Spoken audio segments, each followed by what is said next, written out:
attacks and banditry in the state. Blessing Omeche Ebute reports.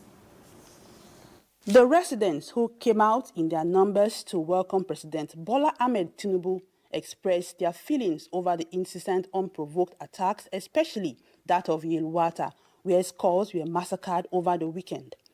They commended the prompt response of the federal government in deploying high-powered military delegation that had been on ground since the incident. We are here mourning. We want the president to understand our pains, and we are calling on the federal government to come and let peace and tranquility reign in Benue. Others are hopeful that a visit by President Bola Tinubu will bring an end to the crisis that had deferred solutions. We want the presence of the president to affect us so that we have our brothers and sisters back to their ancestral homes. It will be recalled that the president had rescheduled his official visit to Kaduna State to visit Benue as part of renewed efforts to foster peace in Benue State. In Makudi, Blessing Omeche Ebute, NTA News. And still on the situation in Benue, we have joining us now the former head of information, Nigerian Army, Brigadier General Usman Kukasheka. Many thanks for joining us. Brigadier General, many thanks for joining us. All right, now before peace can be restored through dialogue, which the president is calling for, what can the military do to forestall attacks from reoccurring? No, there are quite a number of things, and gladly they have been doing it. Coincidentally, I was in Benue State over the weekend up to Sunday, and I have seen the efforts and what followed after. It is nothing other than continuous constructive engagement with the various stakeholders, security agencies, because the military, there is limit to which they can do. Basically, they are reactive forces based on information they receive and the rest of them. So is to act expeditiously, but beyond that, again, is issue of cooperation and collaboration and intensified surveillance. Take, for instance, on Friday, there was a distress call in which they responded, but unfortunately, they lost 2 of the gallant soldiers and the civil defense personnel, as well as a civilian. So to avert that, there should be an increment in the number, and I'm so happy that the Chief of Defense Staff was there, the Chief of Army Staff, as well as the Chief of Air Staff, and they are deployed mode platform. But the long and short of it is that so much as they will do all these things, there is also need for the other components to do the best they could, but by way of information. And of course, so much, even if you are deploying 1 million military or 1 million policemen, I think there is need for the Benue people to also sit and explore other means of living together, because basically all the problems in that state, in fact, almost everywhere in this country, are internal. Therefore, the solutions are internal. So we should not be looking at the other side. There are serious issues, the borders of governance, youth restiveness, unemployment, and so on. So much as you are thinking about the military issue, also think of those issues that brought about such insistent conflict, that trigger it.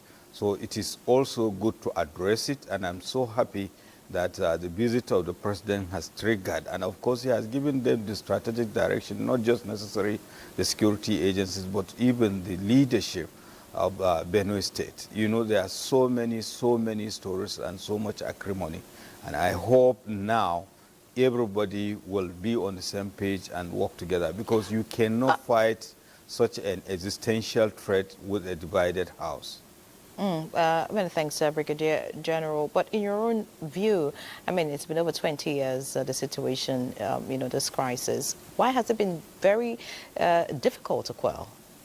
Yeah, well, I think the issue is that when you are dealing with security challenges, you have to look at it holistically. I just talked about triggers and, remote and immediate causes. There are issues that go borders on governance, resource control, and so on and so forth. And of course, we have an army of unemployed youth and, deterioration of the value system, so to speak.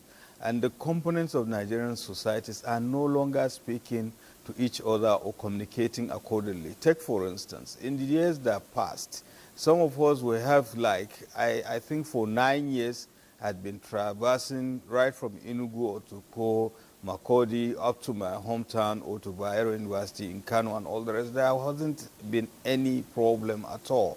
So basically, what went wrong over time? People that have been living together. It is not just Benue State, some other state. And you see the level of inhumanity among Nigerians. Sometimes it is not even the killing, but the manner of killing. And look at what happened in Yelwanta. What is it that you'll be so inhuman to burn down houses that had children and women, helpless people? What is it that has gone over us that we lose that sense of humanity associated with Nigerians? And of course, we have to ask ourselves these critical questions. Where have we gone wrong? So the answers to this question will, to a large extent, point to the solution to this problem. And I'm so happy.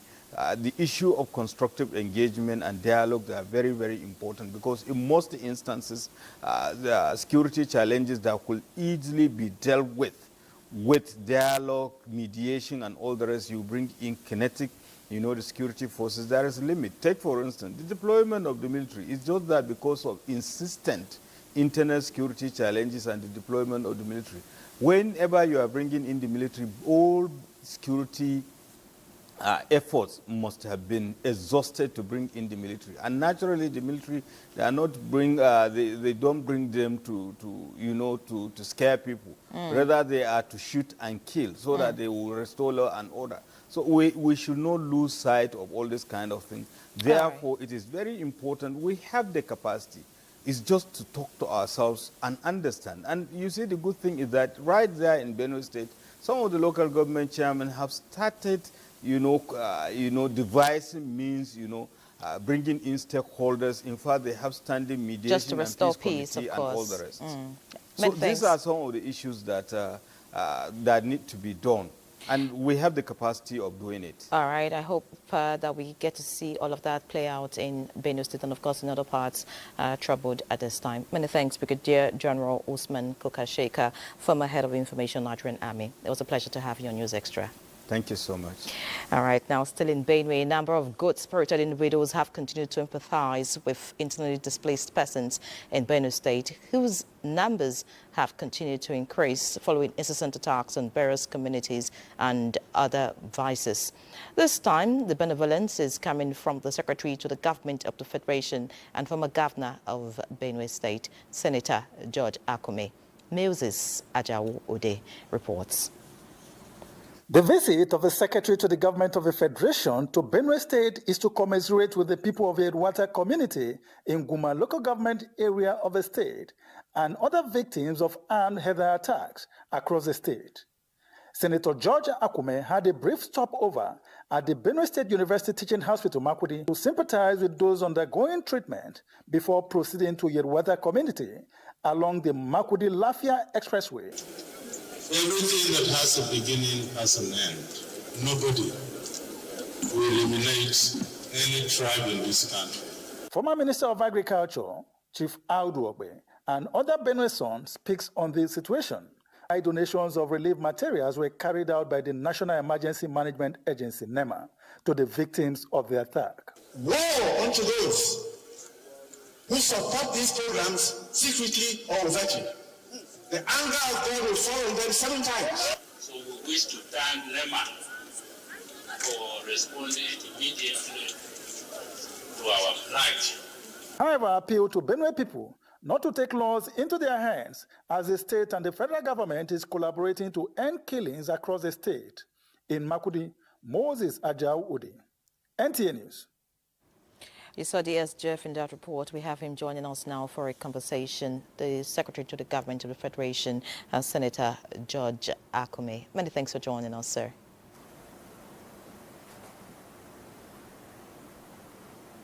Okay. All right, if you can hear me, sir.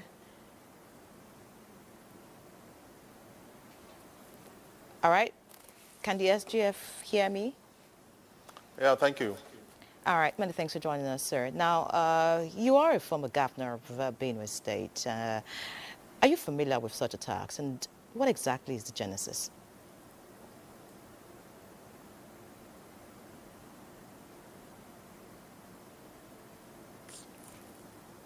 I'm not hearing now. All right, DSGF, sir, if you can hear me. My question is, as a former governor of Benue State, you know, the incident in Yelwata some days ago, are you familiar with such attacks? And what exactly is thank you the very much. genesis? These attacks are not exactly new to this part of Benue State. It's got to a point when the former governor of Benue State, Dr. Samuel Otom, had to come out with a law titled Until Open Grazing Act. It was intended to check the attacks by his men. These attacks are essentially over issues pertaining to grazing land by headers, and of course in this confrontation they come face to face with the farmers who also have to defend their land because basically they are farmers. And it's unfortunate that this current attack resulted into fatalities of immense proportions. All right. Now that the president is in Benue, would you say to Benue State to condole the people and to proffer advice on the way forward? All right. Many thanks for your response to that question. But do you think that Mr. President's visit would bring a lasting solution to the crisis in that state?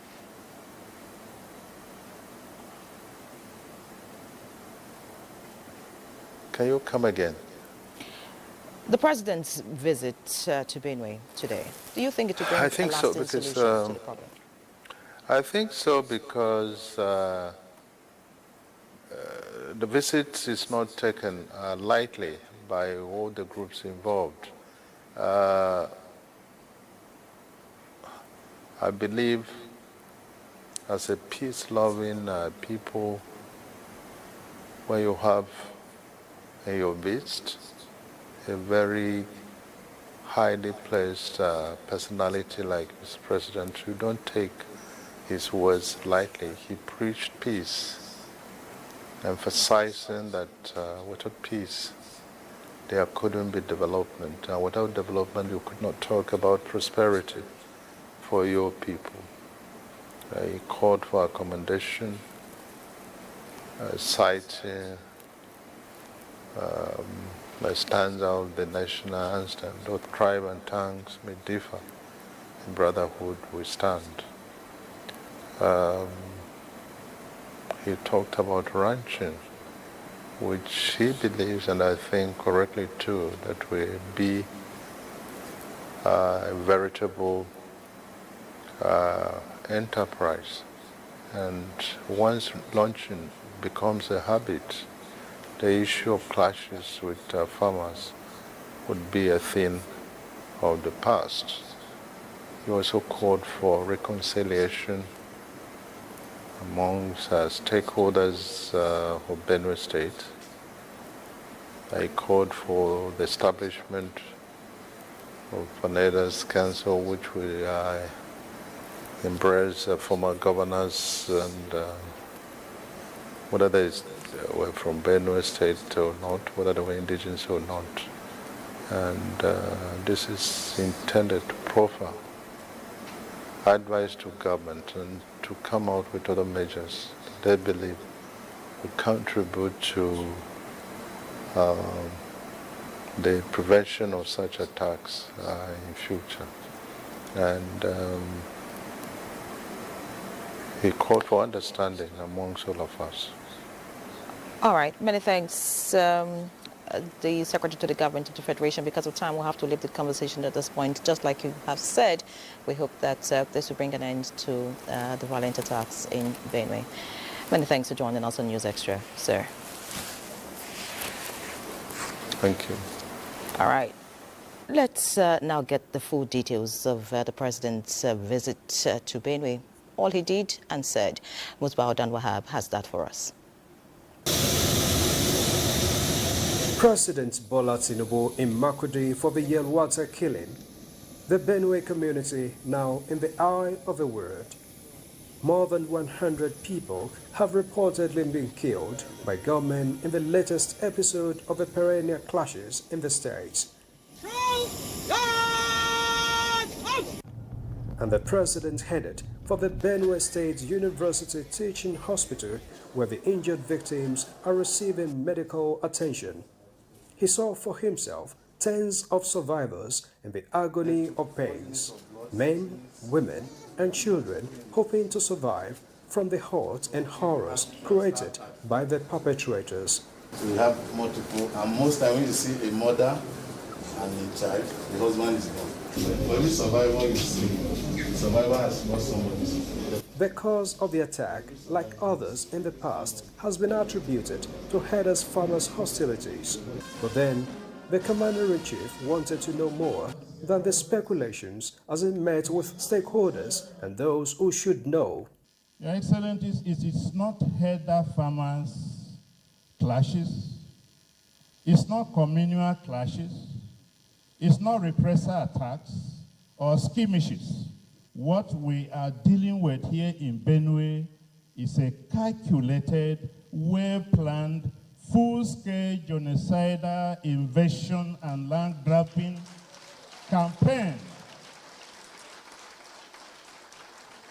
by Heda terrorists and bandits. The attacks on the peace-loving and good people of Benue State have persisted for well over decades.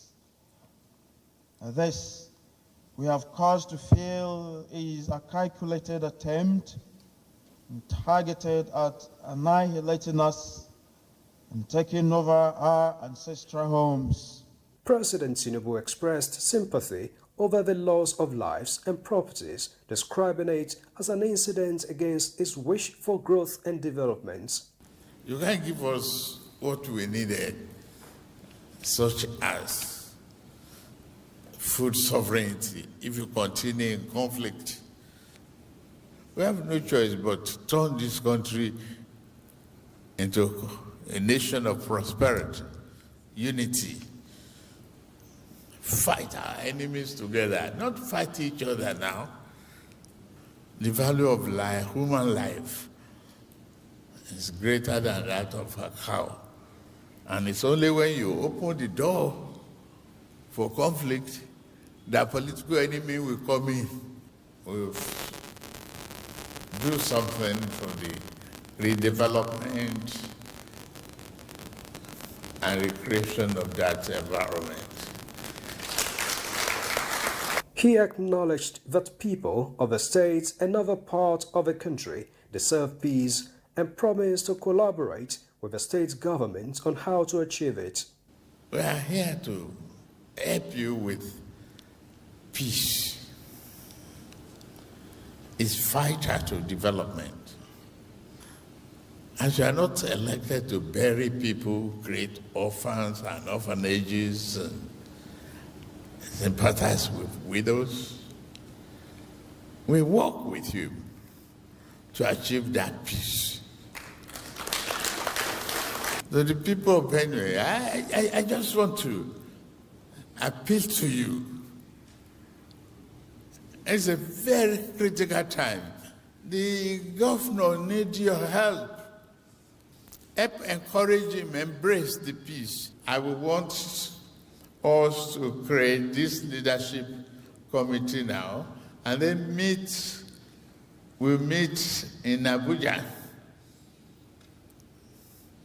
to really fashion out the nucleus of a lasting peace. And I'm ready to invest in that peace. The Commander-in-Chief commended the efforts of the security agencies and directed them to double down to bring the perpetrators to justice. Police, I hope your men are on alert to listen to information. How come no arrest is being made? Beyond the showing of empathy, this president's visit has renewed hope for a more strategic and lasting solution so desired by the people of Benue State to end the avoidable loss of lives. And there is no rest in peace. The president is back in Abuja. Musbah and Wahab, NTA News. And still on security matters, the National Counter-Terrorism Center, Office of the National Security Advisor, has commenced the process of reviewing the 2014 National Counter-Terrorism Strategy. What is the implication of this review on the renewed fight against terrorism and other crimes? Let's find out. Ismail Musa has the details. For more than 16 years, the military, security forces, intelligence agencies and stakeholders have implemented various operations and strategies to tackle terrorism across the country. In 2014, the National Counter-Terrorism Strategy was introduced to provide a unified and strategic framework for addressing the evolving global threat. While the document remains comprehensive, the ever-changing nature of the threat landscape underscores the continued relevance of this coordinated platform. As the threat landscape evolved, it became very clear that a review was necessary to ensure that the strategy remained effective and relevant. These interactions have enriched our understanding of emerging trends and innovative approaches to countering terrorism. Countering it requires the active involvement of communities, civil society organizations, religious and traditional leaders, and the private sector. This is to build trust, strengthen social cohesion, and actively counter extremist narratives at the grassroots. The center enjoined Nigerians to regard the fight against insecurity as a shared responsibility, urging citizens to actively support the national effort on safeguarding peace and stability. In Abuja, Ismail Musa, NTA News. Similarly, the Nigerian Air Force has deployed additional air assets under Operation Wellstroke as part of sustained efforts to restore peace and stability across the north-central region. A statement by the Director of Public Relations and Information, Air Commodore Ehime Ejudame, indicates that this strategic move reinforces the NAF's commitment to enhancing security, supporting ground operations and reassuring communities affected by banditry, kidnapping and communal unrest. To assess the effectiveness of these expanded efforts, the Chief of the Air Staff, Air Marshal Hassan Abubakar, conducted a first-hand evaluation of air operations under Operation Wellstroke. He revealed that the newly deployed air assets have been successfully integrated into ongoing operations, delivering real-time intelligence, surveillance, and reconnaissance, close air support, and precision strike missions with remarkable success. The Nigerian Air Force will continue to deliver timely, decisive air support in synergy with sister services, ensuring the protection of lives and property while advancing its mission of restoring peace to the Middle Belt and beyond. The service chiefs jointly emphasized the importance of synergy among the armed forces and other security agencies, noting that jointness remains a cornerstone for operational success under Operation Wellstroke. It's now time for a break. Please stay with us. Many thanks for staying with us. The Executive Chairman, Economic and Financial Crimes Commission, EFCC, Olanipekun Olukoyede, has affirmed the agency's resolve to do everything within its power to ensure that the 3% proceeds of the International Oil Company, IOC, due the Niger Delta Development Commission, NDDC, is recovered. He gave the assurance at the inauguration of the NDDC Renewed Hope Multi-Purpose Training Center in Bayelsa State. Jenny Basi has the details.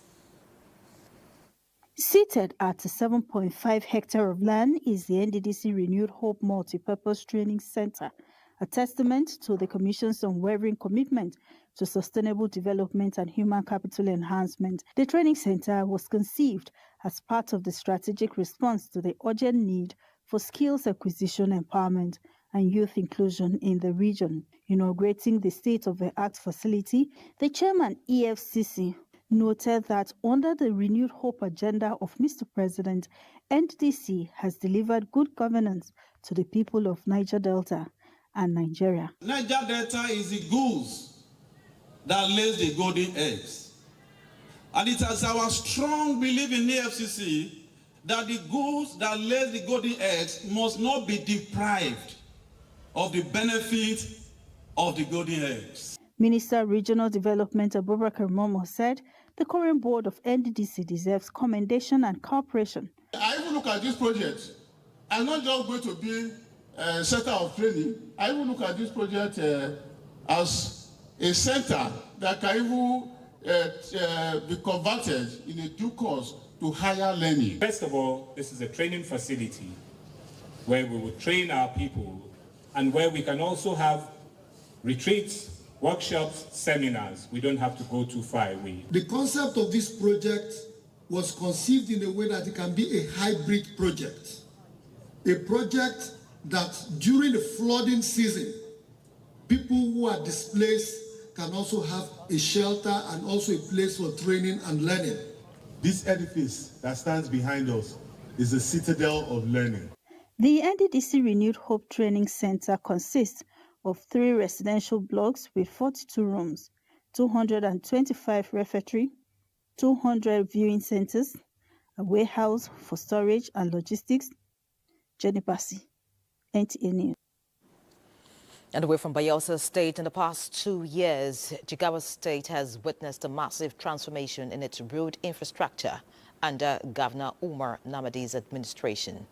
The government has not only completed all inherited road projects, but has also embarked on an ambitious new phase of road construction, spanning over 900 kilometers across the state. Awal Mohammed brings us an in-depth report on how these developments are reshaping connectivity, boosting the economy and improving lives. Road infrastructure is a backbone of economic growth, social development, and regional connectivity. It supports commerce, education, and public services, while also linking communities to opportunities and prosperity. With this in mind, Jigawa State government, under the leadership of Governor Umar Namadi, has embarked on an ambitious and unprecedented road development program.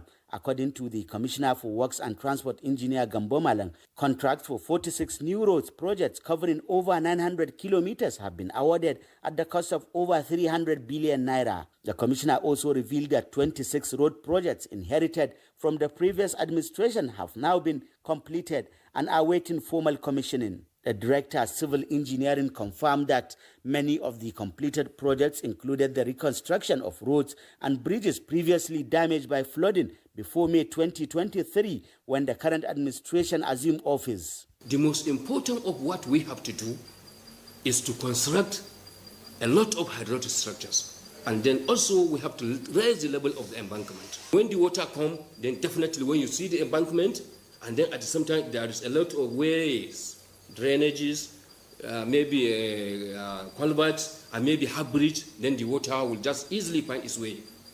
Some road users interviewed described the intervention as historic, noting that it has greatly improved mobility and reduced travel time across the state. Road network and above all, drainage work we are witnessing is quite commendable. We thank government for all that.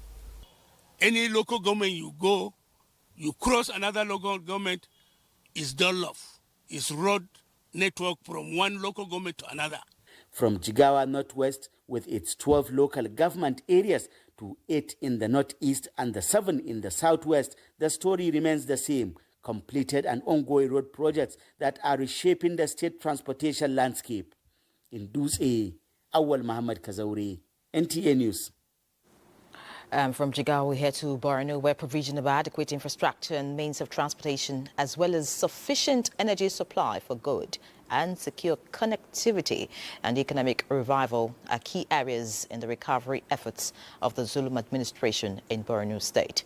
Mohammed Goni examines the strides made in the infrastructure, transport and energy sectors in the second year of Governor Zulum's second term in office. The infrastructure damage in Borno State due to insurgency is estimated to be about 1,380 billion naira. This damage impacts both physical and socio-economic infrastructure, significantly hindering development. To propose solution to these challenges, Governor Zulum administration from assumption of office to date had executed internal road networks and drainages within Maiduguri, the state capital, and other local government headquarters, aimed at addressing the infrastructure deficit, decongest and adorn the townships, just as more flyovers are being constructed in Maiduguri. The state government also procured a number of vehicles and tricycles to ease movement, especially within the state capital and environs, including electric vehicles to reduce greenhouse emission. His Excellency Professor Babagana Umar Zulum, in his magnanimity and quest for his people to have a viable and affordable transport in Borno State. In the second year of his second term of office, Professor Zulum administration completed 3-span flyover bridge with service length at West End, Sakashim Ibrahim Road in the state capital, constructed dualized roads and rehabilitated several kilometers of internal road networks within Maiduguri metropolitan and Jere local government areas, rehabilitated Maiduguri Dikwa Road as well as Dikwa Marche roads. In order to accommodate the increasing population growth in Maiduguri, we must expand the city. We must build flyovers and bridges so that vehicular movement will be enhanced, thereby reducing traffic jam in the state. The administration also constructed 9.2-kilometer township road and 16.5-kilometer drainages within Askira Township in Askira Obalekal government, procured Zenith stationary crushing plant as well as blasting materials at Fulka Quarry site in Gozelekal government. Borno State government within the period under review also procured 35 number of Ho Tifa trucks and Ligon loaders for services across the state. In the transport and energy sectors, Governor Zulum administration had in the second year in his second term of office constructed additional terminal extension for international operations at Muhammadu Buhari International Airport Maiduguri, procured and installed 4 transformers of different capacities at 4 locations within Kandaga, Jere and Maiduguri Metropolitan Council.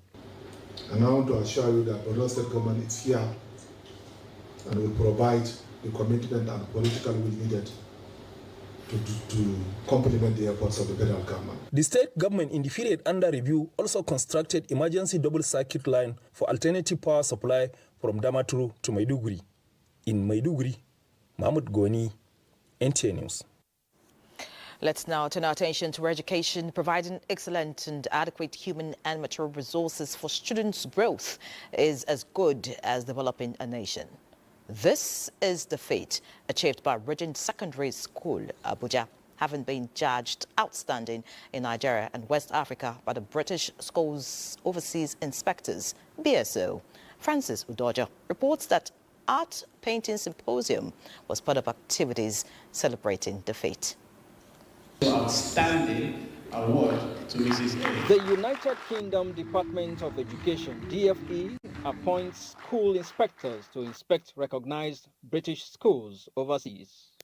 The Regent Secondary School just got inspected and had received an award from the British body, BSO, as West Africa's first BSO accredited outstanding secondary school in all categories, including quality of education provided, spiritual, moral, social, and cultural development of pupils, healthcare, safety of students, as well as provision of outstanding boarding facilities. This feat, the proprietress of the school, Mrs. Amsa Abdurazak, attributed to the quality of teachers and the drive to help transform educational pathways in Nigeria, promising to ensure the feat reached is sustained.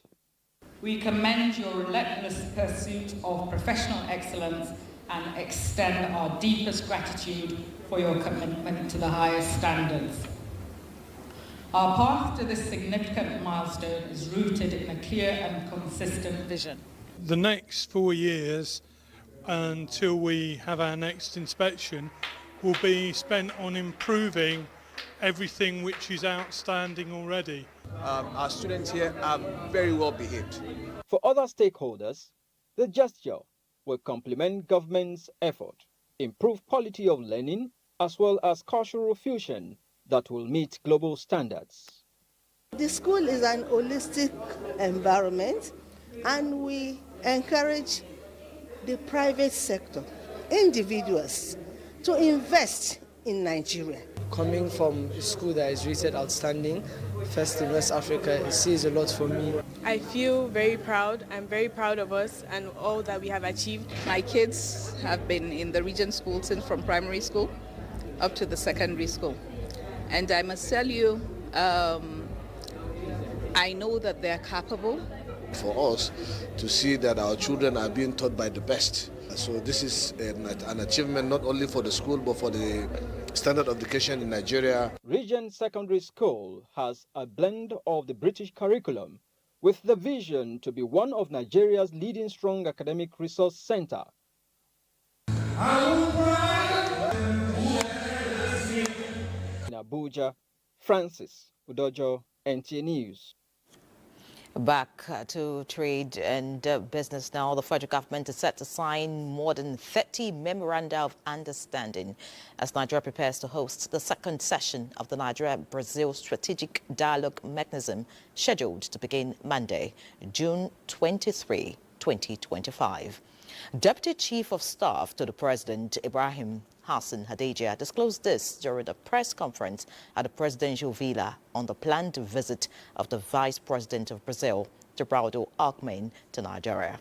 State House correspondent Abdurrahman Jibrila feeds us.